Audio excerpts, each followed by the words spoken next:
السلام علیکم ورحمۃ اللہ وبرکاتہ۔ فاتحہ دینے کا جائز اور حلال طریقہ کیا ہے؟ آج کی اس ویڈیو میں انشاءاللہ ہم یہ والی بات سمجھنے والے ہیں۔ دیکھیے، فاتحہ دینے کا مطلب ہے اپنے مرحوم کو ثواب پہنچانا، یعنی آپ کا جو بھی قریبی دوست، احباب، متعلقین یا والدین اس دنیا سے رخصت ہو چکے، اب ان کے لیے ایصال ثواب کرنا ہے۔ اسی ایصال ثواب کرنے کو بہت سے حضرات فاتحہ دینا، فاتحہ پڑھنا، فاتحہ لگانا کہتے ہیں۔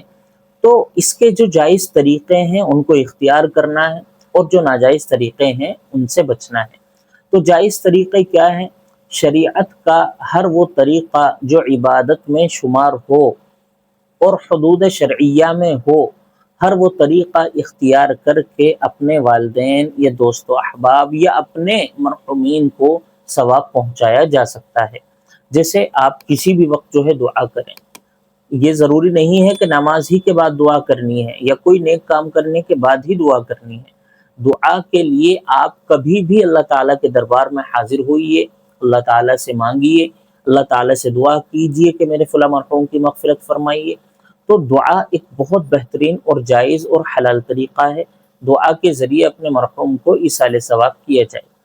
یا پھر تلاوت کلام پاک کا کوئی وقت نہیں ہوتا، 24 گھنٹے میں کسی بھی وقت آپ تلاوت کلام پاک کریں، قرآن کریم کی تلاوت کریں، اور جو ہے پھر یہ نیت کریں پڑھنے کے بعد کہ اللہ اس کا ثواب میرے فلاں مرحوم کو پہنچائیے۔ یہ بھی بہت اچھا اور جائز اور حلال طریقہ ہے۔ یا اسی طرح آپ صدقہ کریں، صدقہ کرنے کا بھی کوئی وقت نہیں، کسی بھی وقت آپ صدقہ کریں، حلال اور جائز طریقے سے کریں، حلال آمدنی سے کریں، اور پھر یہ نیت کریں کہ اللہ اس کا ثواب میرے فلاں مرحوم کو پہنچائیے۔ یا پھر آپ جو ہے نفل نماز پڑھیں، جو نماز کے مکروہ اوقات ہیں اس کے علاوہ کبھی بھی آپ جو ہے نفل نماز پڑھیں یا کوئی بھی نماز پڑھیں، اور اس نماز سے فارغ ہونے کے بعد یہ دعا کریں، یہ نیت کریں کہ اللہ اس کا ثواب جو ہے میرے فلاں مرحوم کو پہنچائیے۔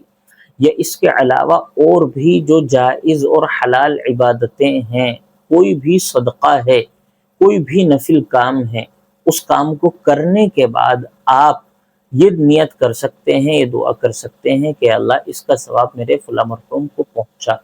تو یہ ہیں جائز اور حلال طریقے جن کو آپ اختیار کر کے فاتحہ لگا سکتے ہیں، فاتحہ پڑھ سکتے ہیں۔ بہت سارے طریقے عوام میں ناجائز چل چکے ہیں، ان طریقوں سے بچنا ہے۔ وہ طریقے کیا ہیں؟ جیسے قبر پر چادر چڑھانا، قبر پر پھول چڑھانا، یا قبر کے سامنے کھڑے ہو کر ہاتھ پھیلا کر مانگنا۔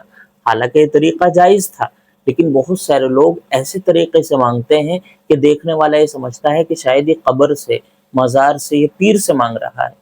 تو ایسے طریقوں سے بچا جائے، قبر پر ہاتھ پھیلا کر دعا مانگنے سے بچا جائے، اور خاص طور سے عوام کو بچنا ہے۔ علماء کرام صحیح طریقہ، جائز طریقہ جانتے ہیں، لیکن عوام نہیں جانتی، تو قبر پر ہاتھ پھیلا کر دعا مانگنے سے بچیں، چادر چڑھانے سے بچیں، پھول چڑھانے سے بچیں، یا اور جو ناجائز اور حرام طریقے ہیں ان تمام طریقوں سے بچنے کی کوشش کریں۔ اچھا، فاتحہ میں آپ پڑھ کیا سکتے ہیں یہ بھی سمجھیے۔ فاتحہ میں آپ قرآن کریم کی کوئی سی بھی آیت، کوئی سی بھی تلاوت آپ کر سکتے ہیں، خصوصاً سورہ فاتحہ پڑھیں، اور جو ہے اس کے علاوہ سورۃ التکاثر پڑھیں، الہاکم التکاثر، اسی طرح چاروں قل پڑھیں، اور سورۃ البقرہ پڑھیں، سورہ یاسین پڑھیں۔ یہ وہ آیات ہیں، یہ وہ تلاوتیں ہیں جو آپ کے مردے کو انشاءاللہ بہت زیادہ ثواب پہنچانے والی ہیں۔ ویسے تو قرآن کریم کی کوئی بھی آیت آپ پڑھ سکتے ہیں، لیکن یہ آیت پڑھنے کا اہتمام کریں تو زیادہ بہتر ہے۔ تو یہ بہت امپورٹنٹ ویڈیو ہے، ثواب پہنچانے کے حلال اور جائز طریقے کیا ہیں، اور ثواب پہنچانے کے ناجائز اور حرام طریقے کیا ہیں۔ ان تمام طریقوں کو سمجھیے، اور جو حلال طریقے ہیں ان کو اختیار کیجیے، اور جو ناجائز اور حرام ہیں ان سے بچیں، تاکہ جس نیت کے لیے، جس کام کے لیے ہم یہ کام کر رہے ہیں اس کام میں فائدہ بھی ہو۔ ہماری نیت، ہمارا ارادہ یہ ہے کہ ہم اپنے مرحوم کو ثواب پہنچائیں۔ تو ثواب جب ہی پہنچے گا جب آپ جائز اور حلال طریقہ اختیار کریں گے۔ السلام علیکم ورحمۃ اللہ وبرکاتہ۔